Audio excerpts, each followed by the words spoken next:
Bonsoir à tous, merci d'être avec nous pour la présentation du travail de Super Terrain. Merci à l'École supérieure d'art et de design des Pyrénées de nous accueillir dans son auditorium. Et donc nous sommes là avec, dans l'ordre du plus proche au plus éloigné, Quentin Baudin, Luc de Fourier et Lucas Meyer pour présenter le travail de leur collectif Super Terrain. Nous les avons invités au Bel Ordinaire à présenter une exposition dont le vernissage aura lieu mardi prochain à 19h. Noir Néon, ils nous en parleront un peu dans la présentation, mais prendront le temps ce soir pour développer plus largement le travail effectué jusque-là. Si, petite précision par rapport au vernissage de mardi,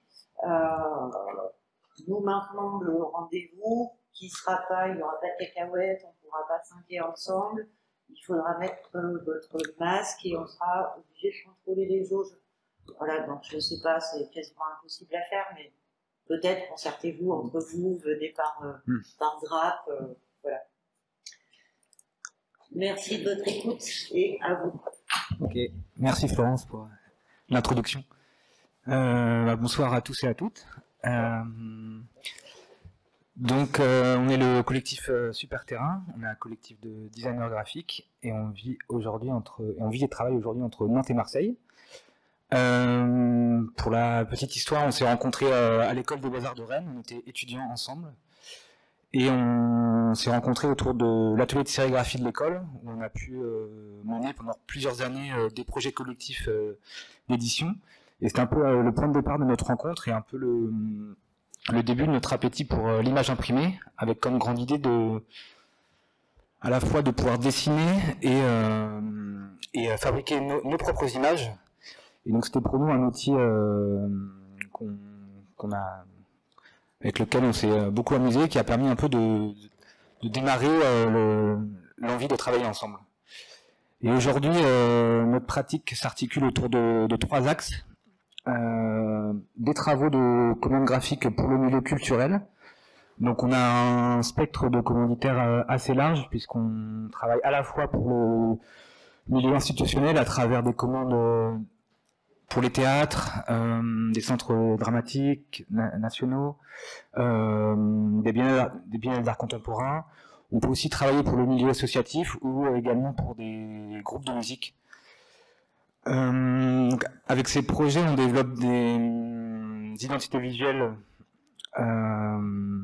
plutôt globales, et ça peut aller à la fois de l'affiche, qui est un peu un des supports sur lequel on aime beaucoup travailler, jusqu'aux brochures, aux programmes et toutes les déclinaisons qu'une commande graphique peut demander. On fait aussi de la mise en page de livres, et on travaille aussi à la mise en espace de dialogue graphique à travers plutôt des scénographies lors d'expositions.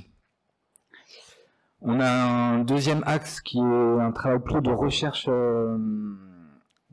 graphique, plutôt hors commande, et qui se développe lors de résidences ou d'expositions.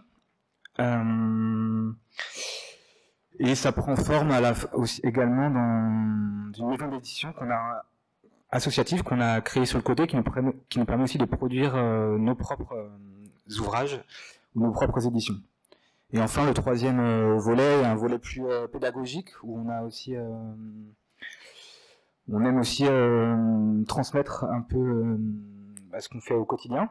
Et donc on est régulièrement invité sur des workshops à travailler avec des étudiants. Et aujourd'hui, ce qui nous intéresse, c'est un peu de vous raconter, lors de cette conférence, c'est un peu la porosité qu'il y a entre le travail de commande graphique et la recherche artistique ou l'expérimentation qu'on peut mener, et les allers-retours incessants entre ces deux notions, et c'est un peu ce qui nous nourrit au quotidien, et comment on arrive à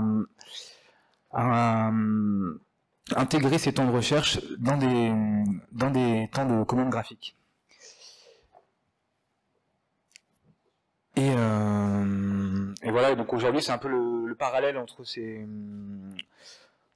deux notions qu'on va vous présenter autour de 10 travaux qu'on a sélectionnés.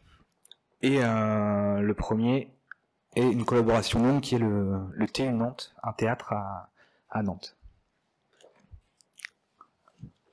Je reprends un peu la parole. Donc le TU Nantes, comme Quentin l'expliquait, c'est le théâtre universitaire de Nantes. Cette collaboration avec ce théâtre dure maintenant pour nous depuis environ 6 ans, il me semble.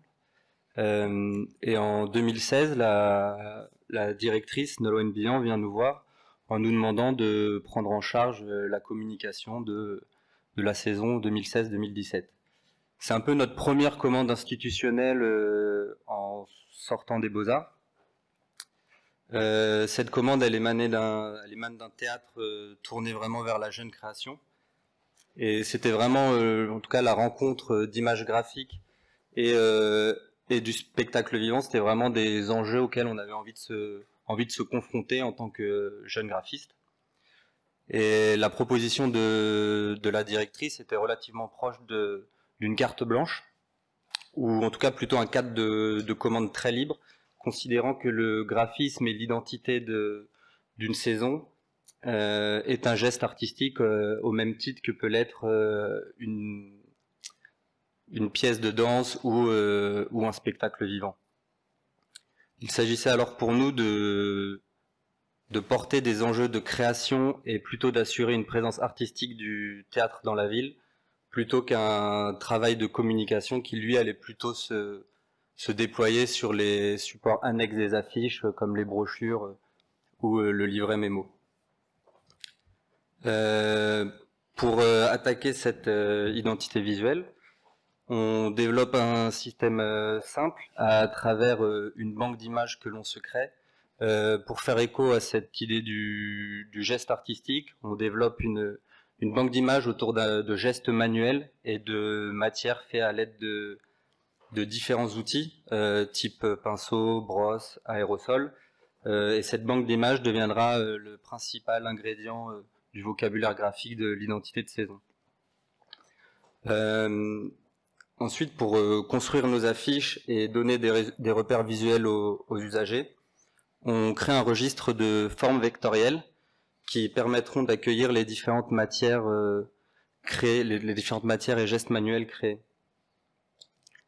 Ce qui nous plaît, je crois, dans le fait de venir confronter ces formes vectorielles et ces matières manuelles, en fait, c'est un peu quelque chose qu'on file au fur et à mesure de nos travaux. C'est vraiment de jouer, en tout cas, entre des registres d'images de l'ordre du digital et du numérique, en lien avec des choses très manuelles et très organiques. Pour le caractère typographique, on choisit de travailler avec le Teindart, qui est une typographie du graphiste suisse François Rappeau. Ce caractère, on l'a choisi pour contrebalancer avec l'aspect très coloré, très manuel des formes graphiques, et pour donc son caractère assez neutre. On utilise également sur les affiches une encre chrome qui permet en tout cas de contraster avec les couleurs vives et également d'être surimprimé directement sur les feuilles en sérigraphie. Cette encre chrome, elle a la capacité d'être totalement opaque, ce qui nous évite les problèmes de défonce. Alors je suis un peu désynchronisé avec parce qu'on voit la brochure sous les yeux, mais peut-être on peut reprendre les affiches. Voilà, et cette encre chrome, en tout cas, elle a la capacité aussi de refléter la lumière, et l'impression en sérigraphie devient intéressante pour nous parce qu'elle permet de jouer sur des questions de plasticité d'encre. Et aussi, on utilise l'imposition en sérigraphie pour développer plusieurs modèles d'une même image, ce qui nous permet de travailler en série et développer une collection d'images tout au fil de la saison. La saison, elle se construit avec une affiche de saison, 2 affiches événements et une affiche de relance diffusée en janvier, ce qui nous donne une collection de 4 images et des variations par rapport à cette imposition en sérigraphie. À chaque image, pour permettre la différenciation, une forme graphique vectorielle et une chromie particulière sont choisis. Voilà, ces ingrédients, eux, se déploient sur la brochure. La brochure, elle est proche d'un format A4. C'est une brochure qui se veut proche d'un magazine, c'est-à-dire qu'il y a des contenus qui se déploient à l'intérieur qui font écho, en tout cas qui traitent des sujets liés à la programmation du théâtre, et aussi elle déploie l'ensemble des spectacles programmés dans l'année. On retrouve les jeux de matière et de couleurs dans le traitement des photographies de spectacles, qui nous permet de totalement se les réapproprier et de développer un travail de l'image cohérent, en tout cas en passant de l'affiche au plus petit support. Et ensuite, il y a un troisième support qui provient en tout cas de cette brochure, mais on a la brochure donc du format A4 qui est peut-être un peu grande par moment pour pouvoir être mis dans un sac. On avait dans le pied de page de cette brochure travaillé à la réalisation d'un livret mémo, et c'est en donnant un coup de massicot au moment de la fabrication qu'on crée le petit livret qui se retrouve à côté de la brochure et qui lui est un condensé en tout cas de la programmation de l'année, mais qui se glisse facilement dans une poche. En tout cas, je rajouterais juste que pour nous, cette collaboration, elle était hyper riche, et dès le début, en fait, parce que le parti pris qui était porté par le théâtre quand ils sont venus nous chercher, c'était de montrer, faire image pour un lieu de spectacle vivant sans montrer des corps sur les affiches. Et ce qui est pas évident, donc comme point de départ, dire on montre le mouvement, comment on montre le mouvement sans utiliser de la photo de spectacle. Et c'était en tout cas un terrain de jeu hyper riche pour nous, et c'est pour ça qu'on a essayé de multiplier les formats, en tout cas les versions d'affiches, et ce qui se passe dans les formes vectorielles. Et les formes vectorielles, finalement, c'est quelque chose qu'on a pu garder, qui sont restées en fait depuis le début de la collaboration en 2016, et qu'on retrouve dans les années qui suivent. Et finalement, ça crée un cadre dans lequel on peut créer de la variation. Donc là, c'est l'évolution de l'identité à travers la saison 19-20. Donc le système évolue, on conserve effectivement ces formes vectorielles, mais celles-ci se complexifient légèrement. En tout cas, les courbes évoluent et les tracés vectoriels, eux, décrivent des fenêtres, en tout cas des fenêtres tournées sur la scène et le théâtre. Ces fenêtres, on les retrouve à travers l'utilisation d'un aplat noir, et cette couche noire sera surimprimée directement aux images, et on jouera du contraste en tout cas entre les fenêtres noires et ces images à partir de tons fluo. Pour l'évolution des images, comme le disait Luc, la première année on a travaillé sans figure humaine, et une des demandes de cette année était plutôt de ramener en tout cas de la figure humaine et de l'humain pour des questions de narration, et peut-être avoir un vocabulaire peut-être plus équivoque aussi, plus parlant pour le public. Nous, on a choisi de travailler à partir des photos des compagnies. Ça a été d'une façon un peu à défaut, parce que on n'aime pas forcément travailler à partir de ce registre photo qui peut être un peu redondant par rapport à la proposition qui se fera sur scène au théâtre. Et donc un des enjeux pour nous était de pouvoir se réapproprier ces photos. Et sur l'année 16-17, je parlais de ce registre de forme manuelle, en tout cas autour du geste. Et ces formes-là, on les a fait évoluer en créant des sortes de peintures numériques que l'on va venir, à travers le traitement chromatique, associer à ces images de compagnie.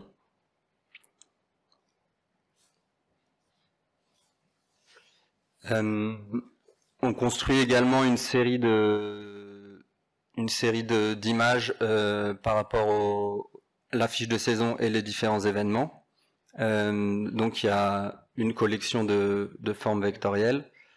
Et ensuite, ces formes vectorielles se déclinent également sur les différents supports de saison. Là, c'est quelques exemples de couverture de brochures où l'imposition aussi offset nous permet de déployer une variation sur la couverture.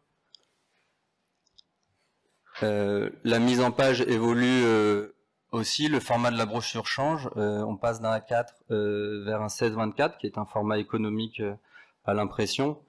On garde toujours une partie magazine dans la brochure de saison qui se retrouve mise en valeur par des fonds en aplat colorés. Et ensuite, la brochure est divisée en deux avec cette partie magazine et ensuite la partie programmation des spectacles.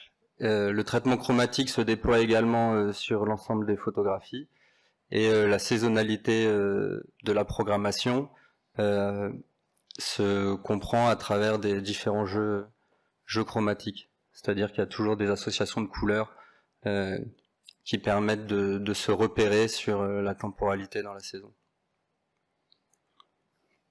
Et voilà, ça c'est des exemples de flyers qui se déploient tout au long de l'année et qui permettent en tout cas nous de jouer et de déployer un peu ce langage graphique qu'on essaye de mettre en place depuis plusieurs années. On continue toujours avec le TU et donc ça c'est l'identité qu'on avait dessinée pendant la saison dernière, pendant le premier confinement. Et pour répondre un peu à cette période un peu compliquée, on a eu des échanges assez riches avec la direction du théâtre et il est vite arrivé dans la discussion de comment justement c'était vraiment le moment où on commençait à parler des gestes barrières et tout ça, et donc on a plutôt essayé de développer avec le TU une imagerie qui soit centrée sur la question du geste. Et pour ça, on a mis en place une collaboration avec des danseurs et chorégraphes nantais qui nous ont été présentés par le TU, mais du coup c'est de montrer justement comment on peut fabriquer la matière première des images qu'on utilise ensuite pour faire identité et de s'approprier en tout cas cette matière-là, qu'elle soit pas simplement celle des spectacles. Tout simplement parce que quand on utilise des images de spectacle pour faire la promotion d'une saison, il y a parfois des décalages, il y a des questions de droit et tout qui sont en tout cas nous avec lesquels on n'a pas envie de se frotter, donc on trouve ça plus juste de fabriquer les images et tous les ingrédients d'une image. Et donc à partir de ce shooting photo qu'on a réalisé avec les deux chorégraphes, on a créé la matière première en tout cas de la saison, des ingrédients qu'on va retrouver encore une fois sur les affiches, dans la brochure, toujours centré sur les mains. Et ce qui était intéressant aussi, c'était de questionner les formats et le geste, la question du zoom sur le geste se déploie différemment en fonction du format d'une affiche 80-120 à un 40-60, un dépliant, d'avoir presque, là c'est un dépliant 40-60 et d'être presque à l'échelle 1 des mains, c'était quelque chose qui nous importait. Et on avait aussi fait un choix radical avec la direction, c'était pour les affiches de ne plus coller à la temporalité d'une saison. En fait, le geste de l'affiche dans l'espace public, pour nous, il a plus vocation à informer, mais plus. Donc, je vais remettre juste l'affiche en introduction. Enfin, les deux affiches, elles n'ont plus vraiment vocation à informer. C'est pas lié à un spectacle. C'est plutôt de montrer, d'être une présence du théâtre dans la cité. Et du coup, on leur a dit, affirmons ce positionnement. On enlève, justement, on savait qu'il y aurait des problèmes de report de date. On imaginait qu'il pourrait y avoir ces choses-là. Donc, on avait prévu une série de 5 affiches qui puissent rythmer comme ça et construire un peu une série sur la question du geste tout au long de l'année, même si le théâtre était amené à fermer ou ce qui s'est produit. Mais bon, finalement le théâtre, je pense, était un peu perdu aussi dans leur, le fait de devoir fermer les portes les a aussi questionnés sur le but de ce qu'ils faisaient, de continuer à communiquer. Donc on a finalement produit que 2 images l'année dernière, et on a plutôt essayé de construire avec eux assez vite comment rebondir et construire la saison suivante, et donc la saison actuelle. Et on avait bien apprécié cette idée de réaliser le shooting nous-mêmes avec des danseurs, et eux ils ont vraiment rebondi là-dessus en disant bah oui, mais aujourd'hui par contre on a envie d'assumer quelque chose d'un peu plus festif. On trouve que les images qui ont été produites l'année dernière, elles sont très belles, mais elles ont peut-être un côté un peu sérieux, un peu qui manque peut-être de légèreté, et qu'on a envie de retrouver ça. On a envie de. Eux, ils nous ont, dans le brief de départ, ils nous ont dit on veut sentir plus la fête. Et pour construire ça, ils nous ont proposé nous, on leur a proposé de construire l'identité sur un mélange de deux ingrédients, qui est un shooting photo et plutôt des peintures retraitées numériquement. Et pour réaliser le shooting, on a recréé en tout cas une petite séance de shooting, mais cette fois avec un groupe d'étudiants que le TU avait identifié comme des gens qui se connaissaient, qui travaillaient déjà ensemble, plutôt sur des groupes de travail liés à la danse, ou ils avaient participé à un spectacle ensemble. Et il y avait cette volonté en tout cas de remettre des étudiants au cœur du projet et au cœur de l'image même du TU, pour accompagner le fait que cette année ils avaient fait le choix politique d'offrir la saison en tout cas à tous les étudiants pour leur montrer que c'est un lieu où ils ont tout à fait leur place. Voilà, donc encore une fois, on était accompagné par Élise Lerat, qui était la chorégraphe qui avait posé sur les affiches de l'année dernière, qui nous a accompagnés sur comment gérer un groupe pour créer des situations en tout cas propices à des images. Et ensuite, nous, on vient associer ces différentes poses, ces différents tableaux pour créer le langage graphique du TU de cette année. Et peut-être pour conclure un peu sur cette commande, où c'est un projet, on est très attaché, parce qu'on a, comme disait Lucas, c'est un de nos premiers projets, et c'est un peu je voudrais insister sur la notion de confiance qui s'est mis en place au fur et à mesure, et sur la collaboration longue. Donc nous, c'est quelque chose qu'on cherche dans nos commandes, c'est d'avoir de la régularité, et en fait c'est vraiment sur le temps long qu'on trouve que les commandes graphiques sont les plus intéressantes, et on peut d'année en année en tout cas expérimenter et aller encore plus loin, toujours en échangeant avec l'équipe du TU.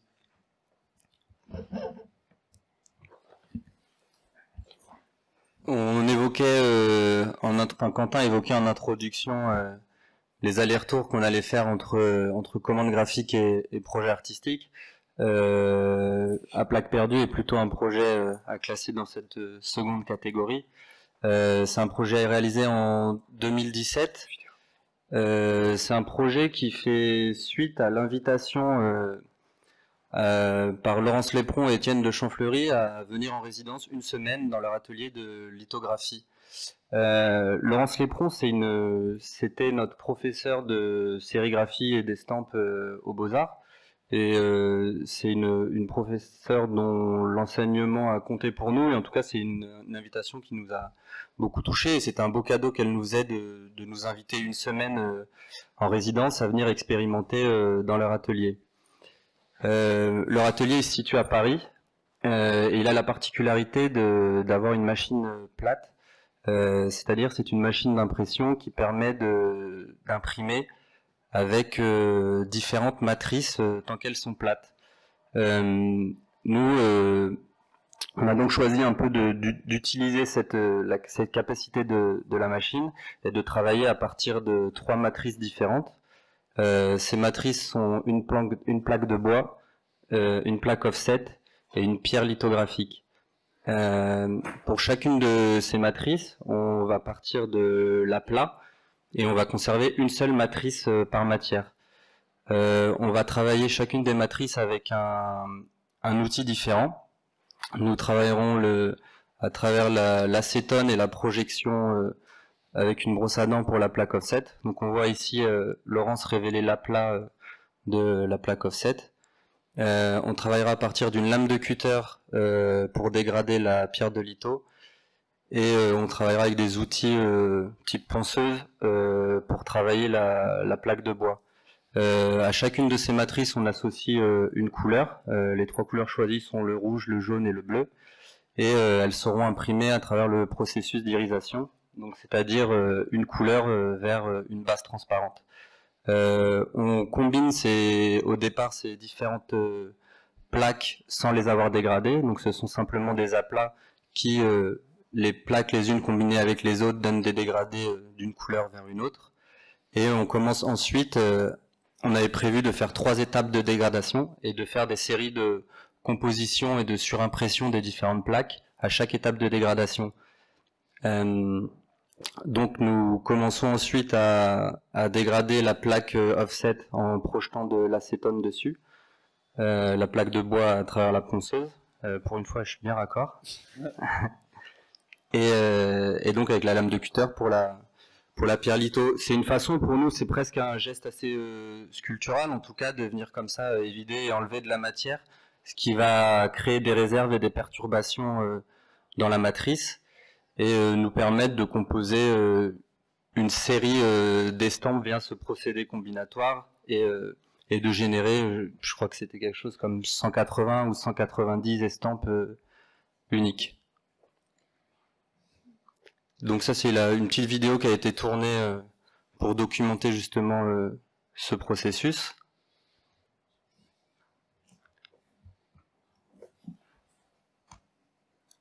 Et une fois qu'on a donc réalisé ce travail sur le temps d'une semaine, on a proposé au studio Photokino à Marseille. Donc c'est un studio dont la direction artistique est gérée par Vincent Tussé-Henrès.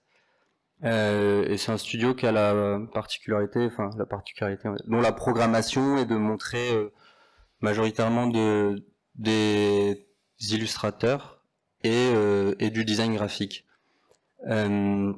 Donc on a proposé à Vincent d'héberger cette exposition et on est bien tombé entre 2 expositions et il nous a dit avec plaisir, en tout cas la galerie est libre, c'est avec plaisir que je montrerai ce travail. Donc on a emmené notre caisse d'estampes, on a posé un peu nos valises à Marseille et on a fait une sélection dont l'objectif était plutôt de montrer un peu l'étendue des possibilités, des résultats et la richesse des matières qu'on avait pu obtenir en réalisant ce process. Et on disposait au centre de l'espace d'exposition une sélection d'estampes à chacune des étapes de dégradation. C'était une façon en tout cas de présenter le travail pour le coup plutôt dans son caractère évolutif et ça permettait, c'était associé à un compte-fil et ça permettait aussi aux visiteurs d'aller chercher des détails d'impression. Ces différentes étapes de dégradation, elles ont toutes été photographiées et on a pu ensuite les imprimer sur rhodoïde. Et ces rhodoïdes étaient disposés sur une table lumineuse au centre de la pièce d'exposition et ça permettait aux visiteurs par la confrontation des différents calques de pouvoir reproduire les images qui étaient au mur. Et voilà, en tout cas d'apporter une question autour du jeu ou enfin quelque chose de ludique. En tout cas, c'est toujours une façon pour nous que le visiteur puisse se projeter dans notre travail et aussi passer un peu plus de temps dans l'espace d'exposition. Le deuxième volet de ce temps d'exposition, ça a été de travailler une sorte de catalogue d'exposition augmentée. Photokino est un lieu qui développe aussi une activité d'éditeur et ils ont l'habitude d'accompagner chacune de leurs expositions d'un objet éditorial. Donc la proposition de Vincent nous a été faite de repenser en tout cas cette production à travers le format livret. Et nous, on a rapidement vu des paysages abstraits dans ces estampes. Et il s'avère que le lieu de Photokino était auparavant les locaux d'une association de randonneurs qui s'appelait les Excursionnistes Marseillais. À partir de ce constat et de la lecture personnelle, en tout cas, de ces paysages abstraits, on a décidé d'établir une liste. Cette liste, elle se constitue à travers les champs lexicaux de l'impression et de la randonnée, de la nature. Et on est venu comme ça attribuer à chacune des matrices un mot. Et en fonction d'un code couleur qu'on retrouve numéroté en pied de page, ça nous donnait une liste de mots qu'on confrontait à ces estampes. Et voilà, c'était une façon en tout cas de nous de relire ce travail et de lui donner aussi une deuxième narration à travers un travail éditorial et de nouvelles couleurs liées à l'impression et au ton que nous propose la risographie.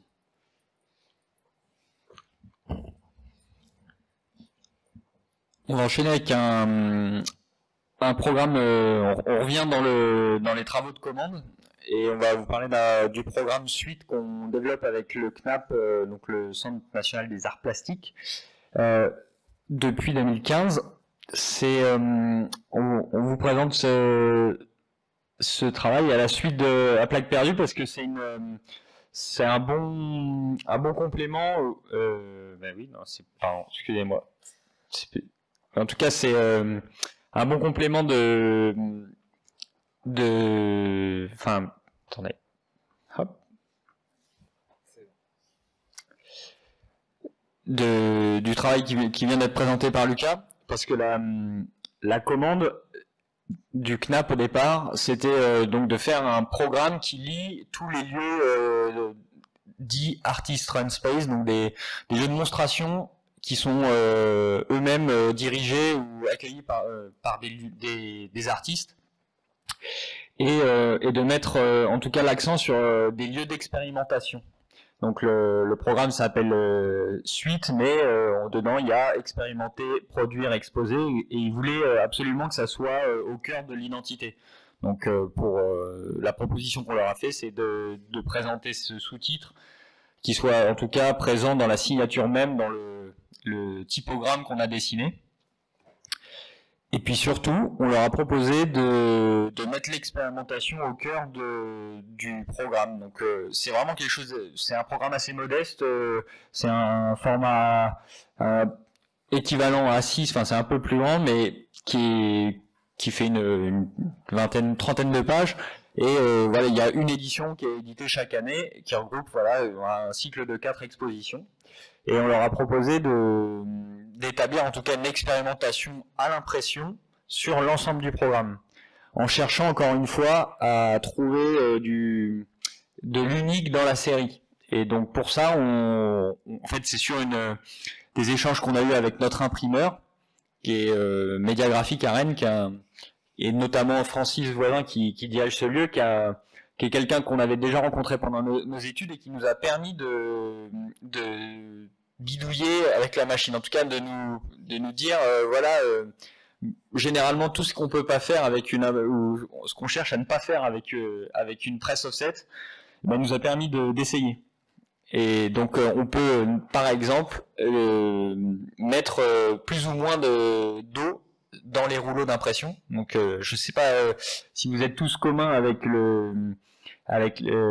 familier avec les systèmes d'impression, mais le système offset, c'est grosso modo des zones qui sont amoureuses de l'encre et d'autres où la plaque réagit et donc empêche l'eau de se mettre, et on peut y apposer de l'encre. Et donc par ce système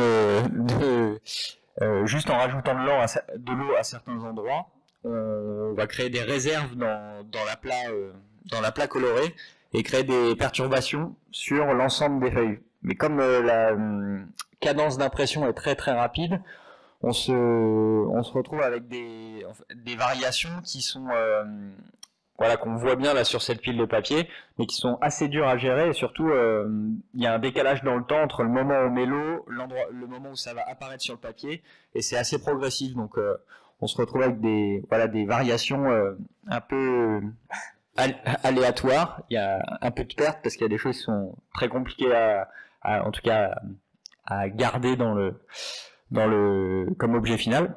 Mais encore une fois, on insiste sur la notion de confiance. Mais quand on a présenté donc ça au CNAP, on n'a pas pu leur montrer d'image de ce que ça allait rendre. C'était des hypothèses. Donc ils ont dû se projeter sur une maquette où il y avait des aplats et on avait simulé des variations, mais on n'était pas tout à fait sûr de ce que ça pourrait donner. Et bon, voilà, là on vous montre donc quelques exemples de ce que ça peut rendre. Chaque livret est accompagné d'un livret photo sur lequel on retrouve les œuvres des artistes et sur lequel on n'intervient pas. En tout cas, ça permet aussi de contraster avec l'aspect plus expérimental sur la partie texte du livret, et c'est aussi signifié par un changement de papier dans chacun des livrets. C'est un cahier central.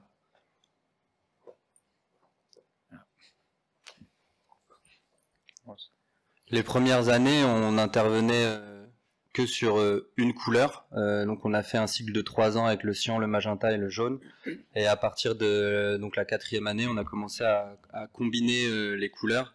Donc c'était un nouveau cycle de 3 ans avec où on mélangeait cyan, magenta, jaune, cyan, et voilà, ça redonnait un nouveau cycle, et c'était d'autant plus dur à gérer au moment de l'impression parce qu'il y avait 2 rouleaux sur lesquels intervenir, et on a commencé à voir un peu les limites du process expérimental, en tout cas dans ce genre de commande.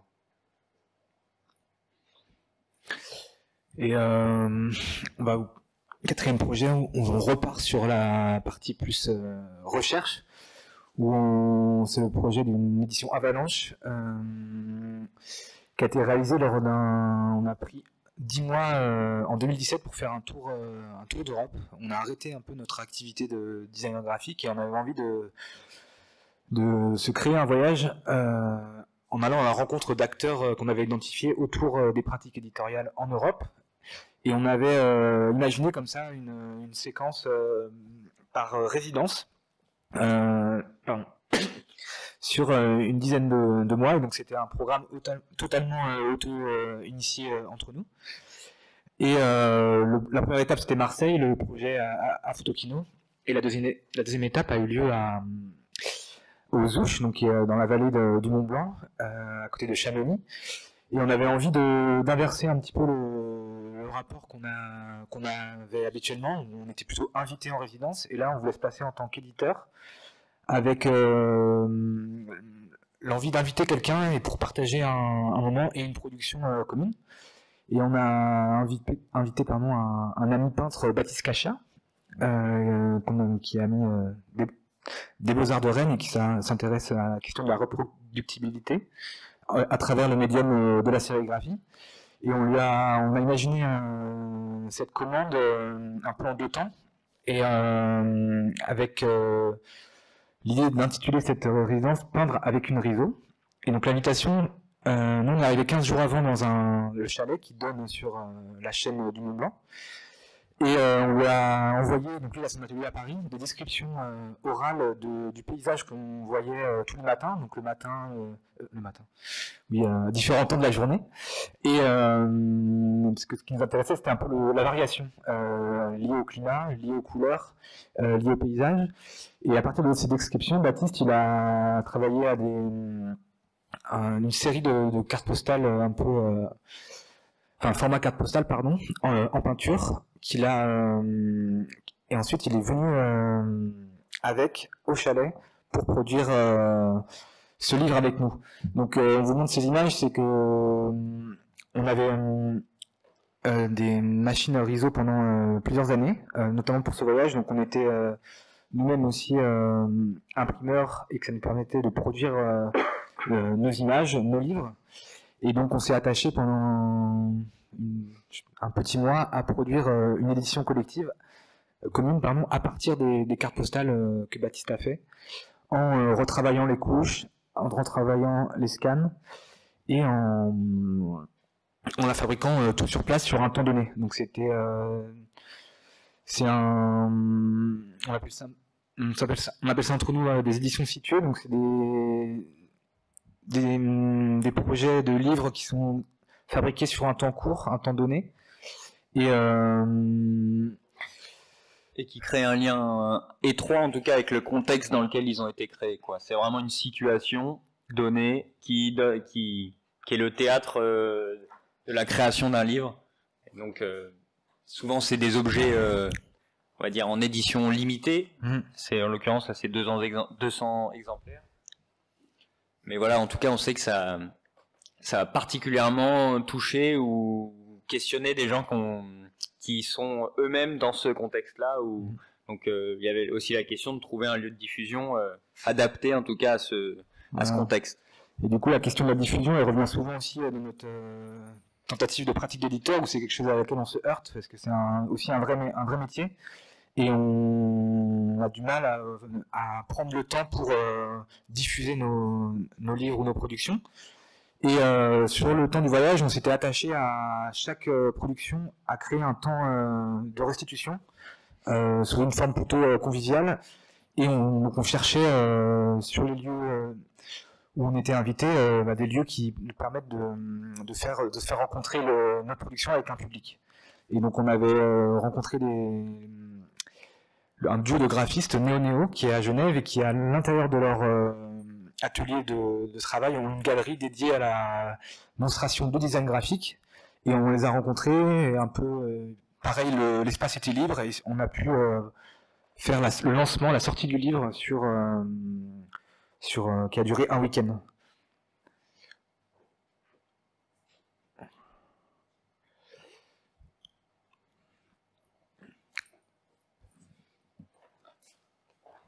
Le projet suivant est une commande qui nous vient de la Fondation Cartier. Il s'agit d'une double exposition. Une exposition d'Artavas Pelekian, qui est un cinéaste arménien, et de Sarazé, qui est une artiste américaine. C'était peut-être la difficulté, en tout cas, de cette commande, c'était de créer une identité visuelle d'une double exposition, avec une identité propre à chacun des artistes, mais une identité cohérente qui puisse décliner, qui puisse se décliner de manière double, on va dire, sur l'ensemble de la communication. Nous, on a découvert l'univers de ces deux artistes. Artavas Pelekian développe un univers de film en noir et blanc, avec un grain et une matérialité assez forte. Et Sarazé déployait dans cet espace d'exposition, des structures assez monumentales, faites de fils de fer, sur lesquels se trouvent de nombreux petits papiers déchirés, sur lesquels elle vidéo projette des images de nature. En tout cas, nous, un des constats qu'on a fait à travers la matière iconographique des deux artistes était le contraste qu'il pouvait y avoir dans leurs travaux. Et ce qui les rapprochait, c'était peut-être ce lien à la lumière, ou en tout cas à la projection. Et pour développer notre système d'identité, on a trouvé un peu ce principe du faisceau. Le faisceau serait le lien, en tout cas, qui traverserait les affiches, et permettrait aussi d'accueillir la gestion typographique et les informations liées aux expositions. Chacune des expositions allait avoir son affiche propre, mais de nombreux supports allaient développer la double identité, comme les cartons d'invitation ou les teasers, les formats animés qu'on allait retrouver dans le métro. Peut-être on peut remonter un peu. On voit bien l'association de cette double identité sur le carton d'invitation, qui confronte les deux faisceaux lumineux. Alors à savoir un faisceau jaune pour Artalas Pélékian pour contraster avec l'univers noir et blanc, et le faisceau argenté pour Sarrazé qui lui contrastait avec l'univers saturé des couleurs RVB de ses projections. À la base, la série d'affiches était pensée pour une diffusion dans le métro parisien. Cette diffusion n'a pas eu lieu à cause de l'annulation, puis le déplacement, puis une nouvelle annulation de l'exposition avec la crise sanitaire. Mais en tout cas, on imaginait ce faisceau se déployer. La Fondation Cartier, il réserve entre 6 et 10 emplacements dans les couloirs de métro. Donc on imaginait voilà ce faisceau pouvoir se déployer de manière assez forte dans les couloirs. Et la deuxième partie de cette commande d'identité, elle se trouvait dans l'accompagnement de la scénographie à travers la signalétique d'exposition pour l'exposition d'Artalas Pélékian, qui reprend les ingrédients principaux des affiches, à savoir le caractère typographique, la notion de séquence qu'on retrouve dans la série d'affiches qui permet de déployer sa filmographie, et l'utilisation de la couleur jaune comme le faisceau lumineux.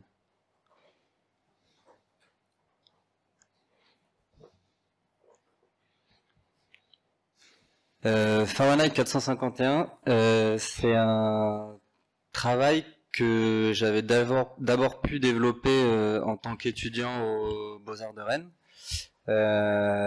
On assistait à un arc qui s'appelait Utopie contre Utopie, et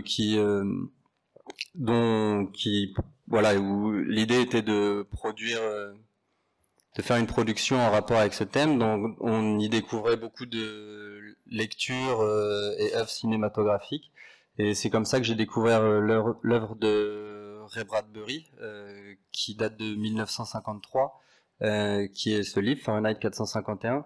Dans ce livre, l'auteur dépeint une société dans laquelle il est interdit de lire.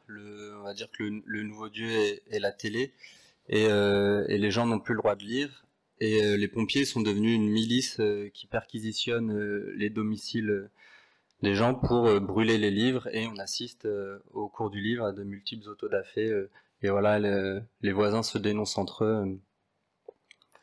Donc l'idée de ce livre qu'on a essayé on a édité, en fait ça a été, moi j'ai pu réaliser 3 ou 4 prototypes en 2014 en étant étudiant, et on a décidé de l'éditer suite au voyage Galaxie Gutenberg présenté Quentin tout à l'heure, en 2019 je crois, 2018-2019. L'idée de ce livre, il contient tout le texte original de Ray Bradbury, mais l'ensemble des pages est surimprimé d'un aplat en encre thermochromique, ce qui est imprimé en sérigraphie.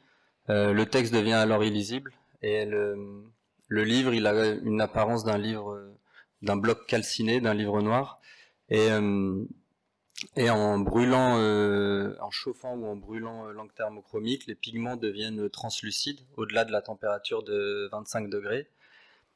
Et ça permet de découvrir le texte qui est imprimé en offset en dessous.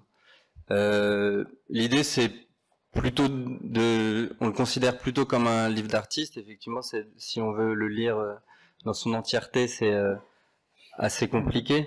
Mais ce qui nous plaisait, c'était de tisser un lien sensible entre sa forme et son contenu, et de prendre en quelque sorte le contre-pied du livre, où où les pompiers brûlent le livre pour le détruire. Nous, dans notre cas, on brûle le livre pour le révéler. Ça a été un long et fastidieux travail qui a été assez compliqué à mettre en place. Ça nous a pris, je pense, 2 ans à peu près. C'est un budget d'impression assez conséquent pour nous. Donc on avait mis en place un site internet dédié aux préventes de ce livre, et c'était les sous récoltés au cours de ces préventes qui allaient pouvoir nous permettre de financer ensuite l'impression. L'impression, on a eu beaucoup de problèmes. On avait fait un premier prototype qui fonctionnait et on s'est rendu compte que ce qui fonctionne des fois pour un prototype ne fonctionne pas forcément pour une série de 100 exemplaires. C'est un livre qui a été tiré à environ 120 exemplaires, dont 100 exemplaires à la vente et 20 exemplaires qu'on a conservés plutôt pour nos archives et pour envoyer, pour des expositions ou ce genre de choses. Et donc voilà, il y a eu énormément d'allers-retours avec l'imprimeur, ce qui a été assez stressant pour nous parce que beaucoup de gens commençaient à réclamer le livre, en tout cas ceux qui avaient préacheté le livre, et on avait largement dépassé la date en tout cas à laquelle on devait le rendre. Et ça a été une sacrée aventure en tout cas.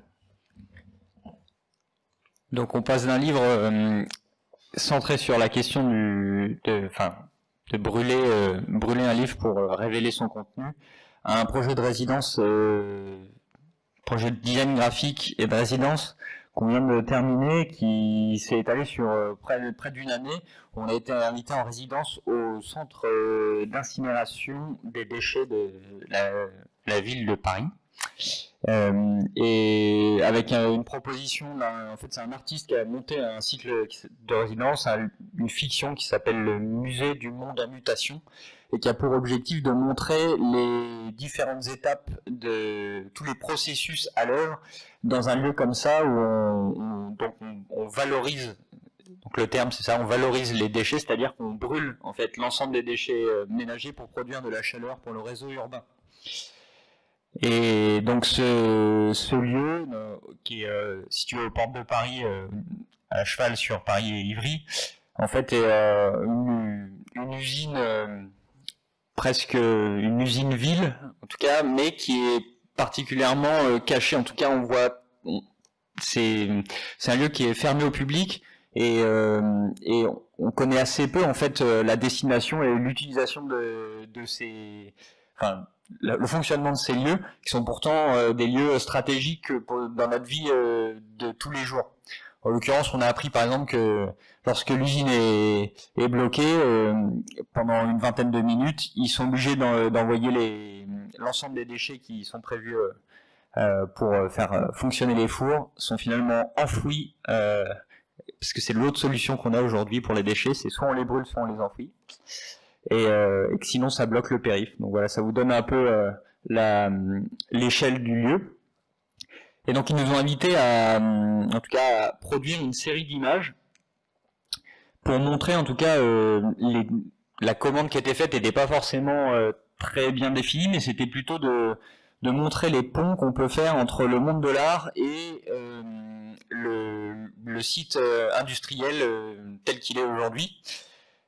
Et de montrer en tout cas les processus, d'identifier des processus ou des étapes à l'œuvre, en tout cas des processus à l'œuvre dans la mutation en tout cas, de montrer que il y a des notions transversales qui peuvent qui peuvent venir du monde de l'art et aussi exister dans celui des déchets ou d'un chantier aussi.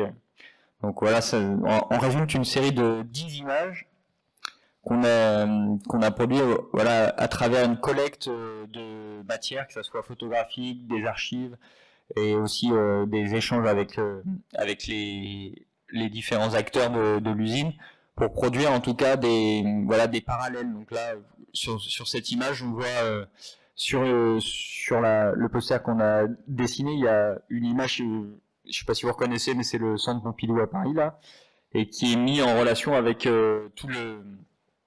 une image de l'usine qui est le labyrinthe des tuyaux qu'on retrouve derrière, donc aussi pour juste pour vous donner un peu l'univers dans lequel on se situe sur ce lieu. Et c'était important pour nous de photographier les affiches aussi dans l'espace pour donner en tout cas finalement pour nous la production. La production, c'est les affiches, mais par contre, la façon dont on va les diffuser, c'est essentiellement les photos, et ça donne en tout cas des clés de compréhension sur d'où viennent ces images, puisque c'est un lieu en tout cas, qui parle à assez peu de personnes, et de donner des éléments de contexte dans la diffusion, c'est pour nous quelque chose qui est relativement important.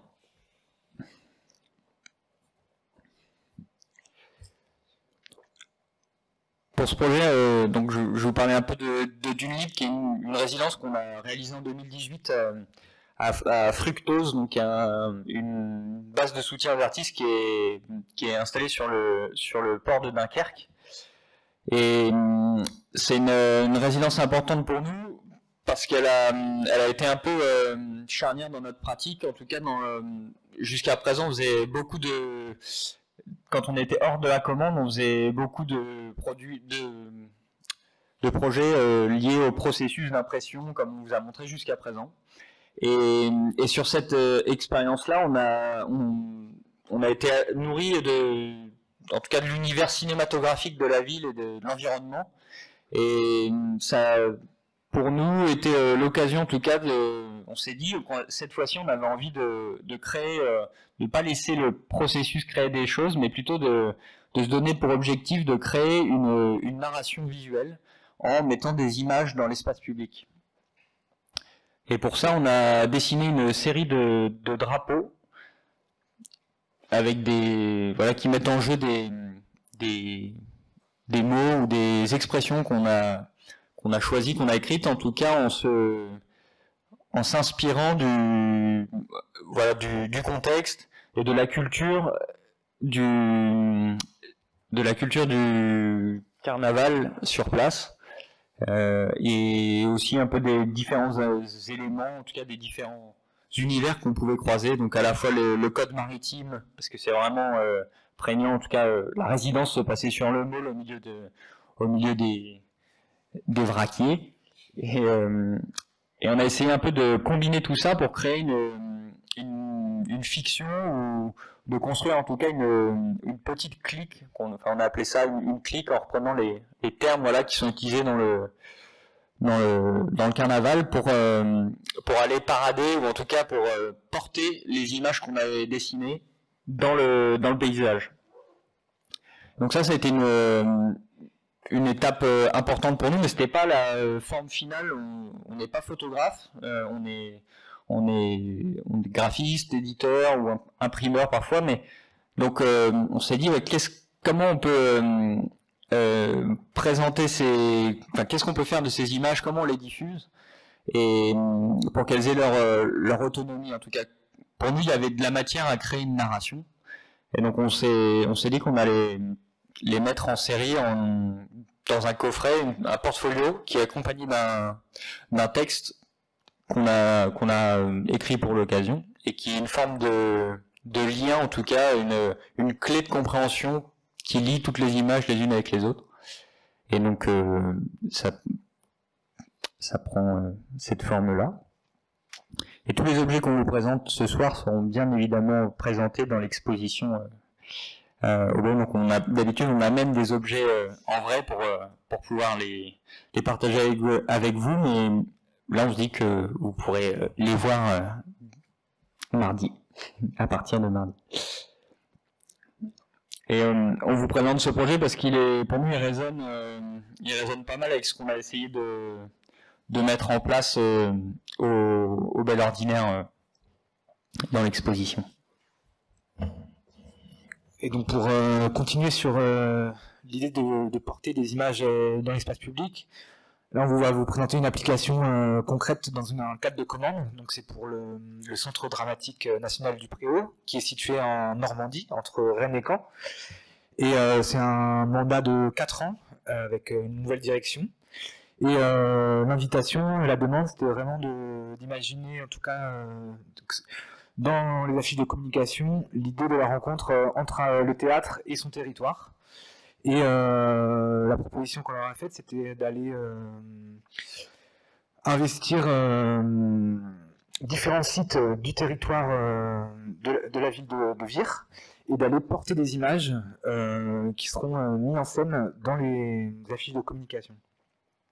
Et donc pour ce temps, on a un peu inversé la forme aussi de commande, où on est allé, d'habitude on travaille plutôt à distance, Et cette fois-ci, on est allé sur place pendant une semaine faire une résidence, ce qu'on appelait à la table, donc un peu au quotidien, où on vient échanger avec la direction sur nos différentes avancées.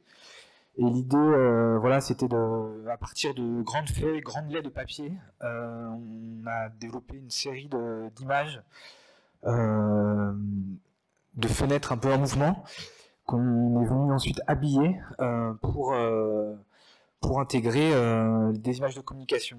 Et donc voilà, on voulait aussi vous montrer un petit peu l'envers du décor, où régulièrement on fait aussi du montage dans nos images. Et là, l'intention, c'était voilà, une photo du territoire avec 2 vires, avec une intégration d'un paysage d'ailleurs pour créer voilà, cet imaginaire.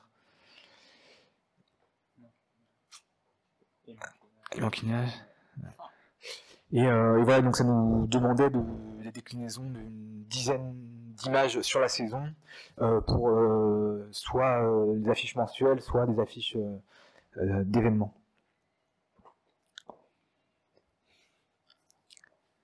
Le projet suivant, je vais faire assez vite, je crois qu'on arrive un peu au bout du temps, mais c'est un projet c'est un peu en avant-première parce que c'est un projet qui est pas encore sorti, mais on collabore avec un groupe de musique qui s'appelle NPL et en tout cas ce qui est intéressant pour nous c'est le projet dont parlait Luc là, d'une libre où on est allé porter des images dans l'espace public à travers des drapeaux et des accessoires.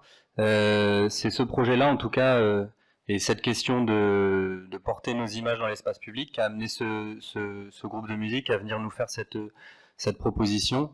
Et ils avaient cette envie de créer une narration et de nous inviter en résidence pour créer une série de drapeaux et une panoplie et pour aller faire un shooting en extérieur et travailler à l'identité visuelle et à l'ensemble des supports de communication de leur prochain album.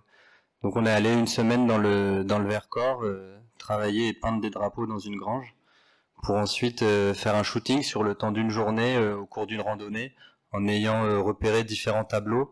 Et chaque drapeau porte le nom d'un des morceaux de la tracklist de l'album.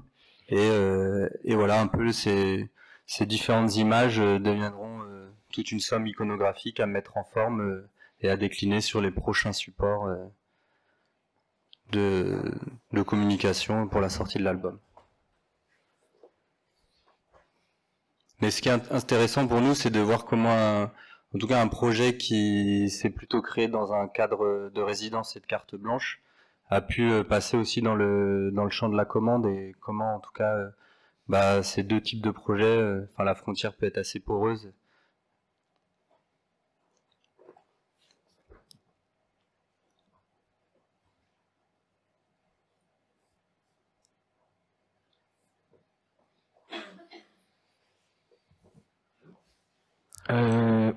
Dernier projet qui nous ramène à Aubert Ordinaire, à Pau, qui est un peu une présentation non complète de notre travail depuis 2 ans ici.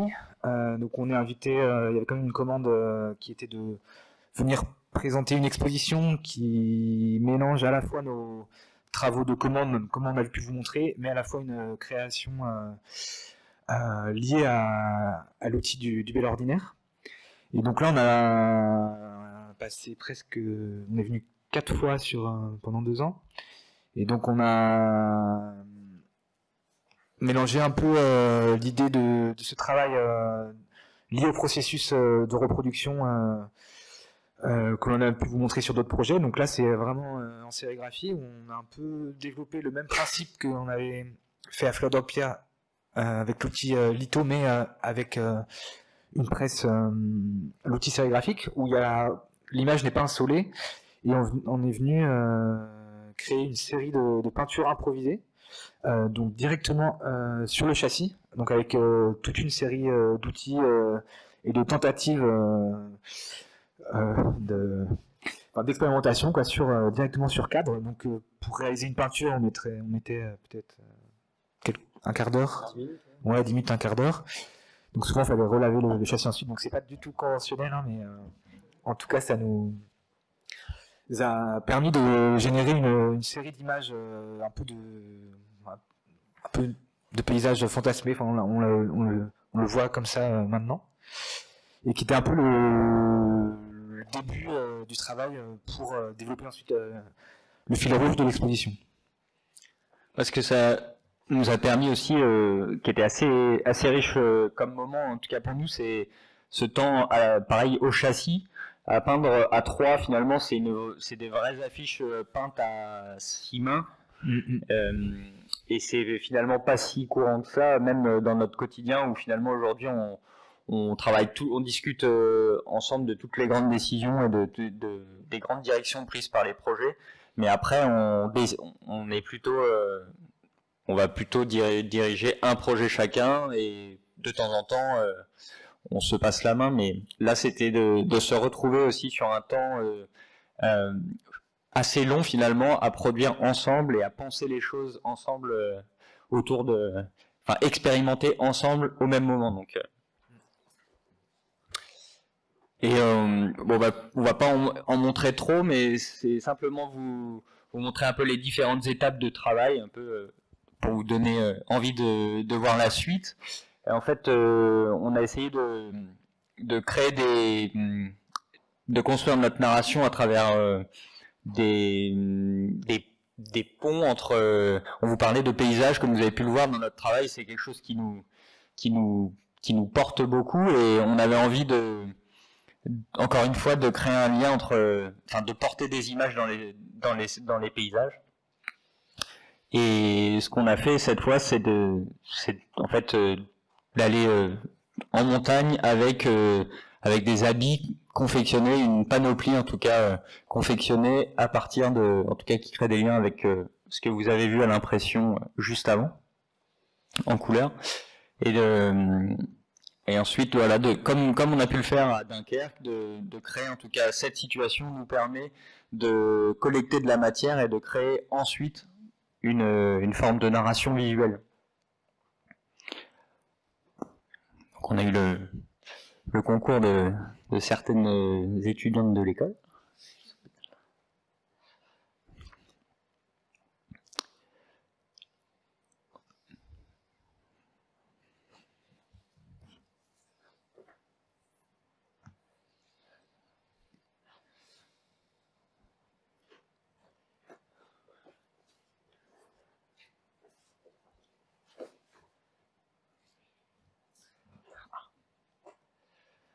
Et voilà une petite image du making of.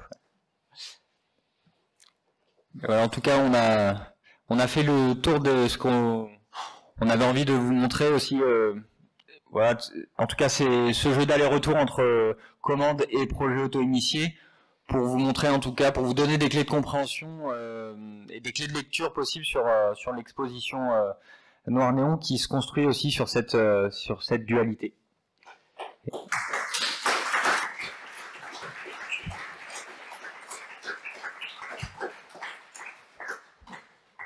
Merci. Ouais, merci. Et en tout cas, on a parlé un peu longtemps, mais on serait bien content si vous avez des questions d'échanger, ou même après, n'hésitez pas. Là, un petit peu, ouais.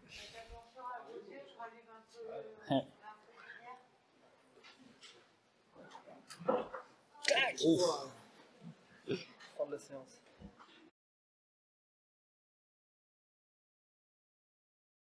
C'est une question qu'on se pose assez fréquemment, mais ça change souvent. Bah, pour répondre, en tout cas, en tout cas pour ma part, ce type de commande, enfin de proposition d'exposition, elle nous permet aussi d'ouvrir des portes. On a notamment filmé pas mal de choses pendant la situation en montagne, et de travailler sur l'image en mouvement et bon, c'est quelque chose qui me paraît assez évident, mais le travail du livre, de la narration, et passer sur de l'image en mouvement, la question du montage, c'est des choses qui pourraient nous intéresser, en tout cas, de développer sur du clip ou du format.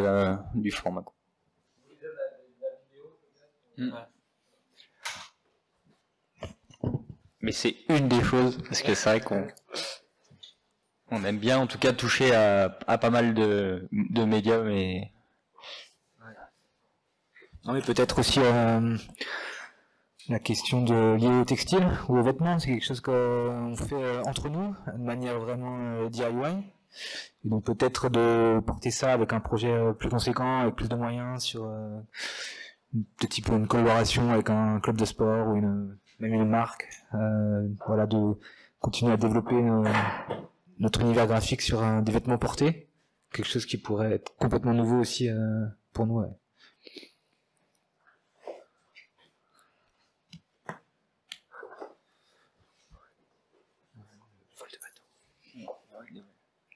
On cherche aussi à faire des voiles de bateau, si quelqu'un...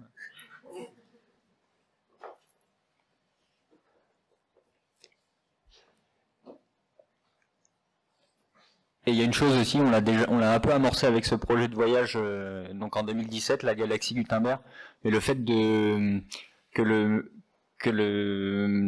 notre travail, notre pratique, ça soit le vecteur de rencontre et de voyage, c'est quelque chose qui nous importe aussi à tous les trois. Enfin, c'est quelque chose qu'on aimerait continuer à faire.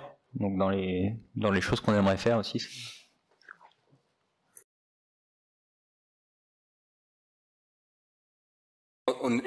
On est au départ avant tout des camarades d'école. On s'est tous les trois rencontrés aux Beaux-Arts. On était avec Luc, on est arrivé ensemble en première année. Quentin était 2 années au-dessus de nous. Mais à Rennes, il y avait un fonctionnement de monitorat. C'est-à-dire que c'est des étudiants qui pouvaient, qui géraient sur des temps définis les différents ateliers de l'école, de l'atelier de sérigraphie à l'atelier menuiserie, métal. Et avec Luc, on a eu l'occasion de gérer l'atelier de sérigraphie. Et on a organisé différents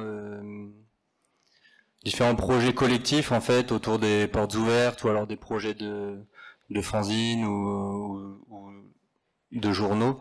Et en tout cas, c'est à travers ces projets collectifs qu'on s'est rencontrés à travers la fabrication et la diffusion de ces images-là. Et je pense que, en tout cas, de ces projets-là est née une amitié amicale et esthétique, quoi. Et voilà. Et on a toujours eu l'envie après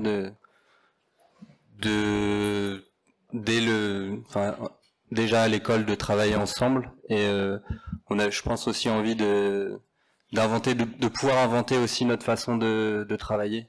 Et ça, je crois que c'était un moteur assez commun chez nous. Voilà, c'est comme ça. Et peut-être pour compléter Lucas, moi j'étais sorti 2 ans plus tôt de l'école et j'avais déjà commencé à travailler, à amorcer des choses à côté de l'école, comme travail rémunéré en tant que graphiste indépendant. Et du coup, même pendant notre scolarité, on travaillait déjà des formats de commandes à plus ou moins grande échelle. Et donc on avait déjà un peu un pied dans la sphère un peu professionnelle tout en étant étudiant.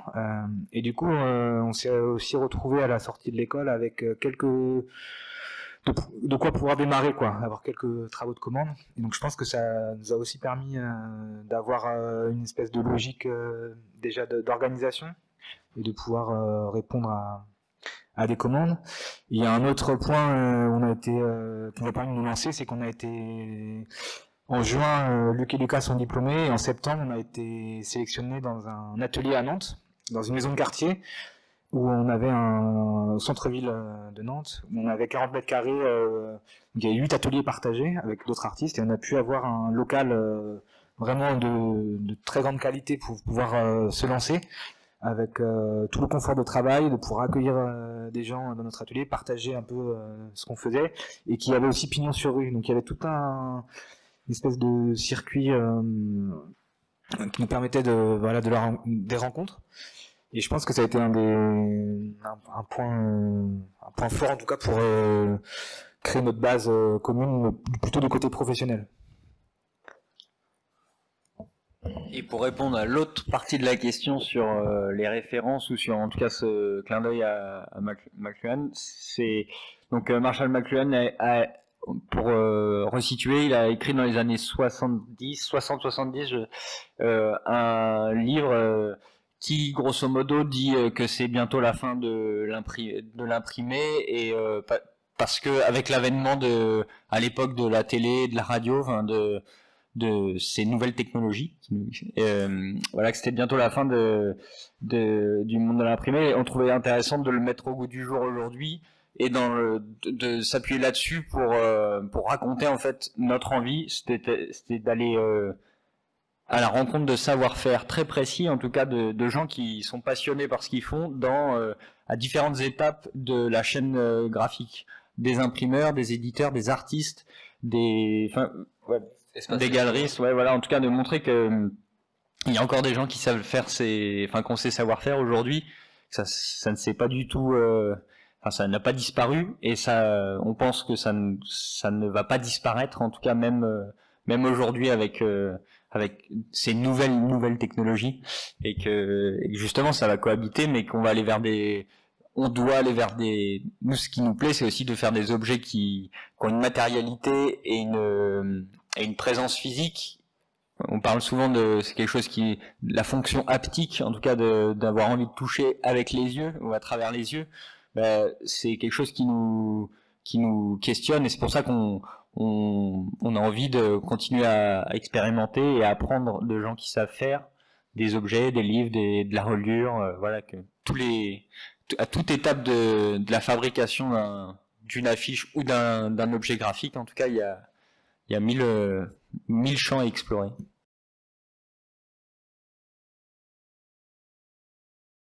Ouais, je crois que le collectif, il doit être là, en tout cas, pour servir chacun de nous, et plutôt qu'on se fonde, en tout cas, dedans. Après, on a un fonctionnement où il y a souvent un porteur de projet qui va peut-être avoir une voix qui compte un peu plus sur un peu les choix et les pistes graphiques qui vont être élaborées. Après, je crois que tous les trois, maintenant, on accorde à celui qui va gérer le projet assez de liberté pour que, en tout cas, elle soit peut-être teintée de sa patte ou je ne sais pas, mais l'idée c'est que peu importe qui ait fait le projet, c'est qu'on puisse le signer tous les trois, quoi, et que chacun puisse dire c'est moi qui l'ai fait. Au final, on s'en fiche un peu de savoir qui a fait le projet, mais l'idée c'est juste voilà de pouvoir à travers chaque projet quand même développer, en tout cas graphiquement ou esthétiquement, des pistes qui te plaisent, quoi. Et non, aujourd'hui on n'a pas trop de pratiques à côté, enfin pas que je sache, mais c'est aussi parce qu'en fait comme on l'a dit, on essaye de faire en sorte que la forme du collectif, ça soit la forme de travail la plus proche de notre idéal, et du coup et puis en fait ça nous occupe quand même énormément de notre temps, donc souvent ce qu'on fait pas dans Super Terrain, c'est moins lié à la pratique artistique, ou voilà, on aime bien faire autre chose aussi. Et puis il y a plein de choses qu'on va faire à côté qui en fait vont être réinjectées personnellement, mais pour le collectif, quoi. Et je crois que ça nous va bien comme ça.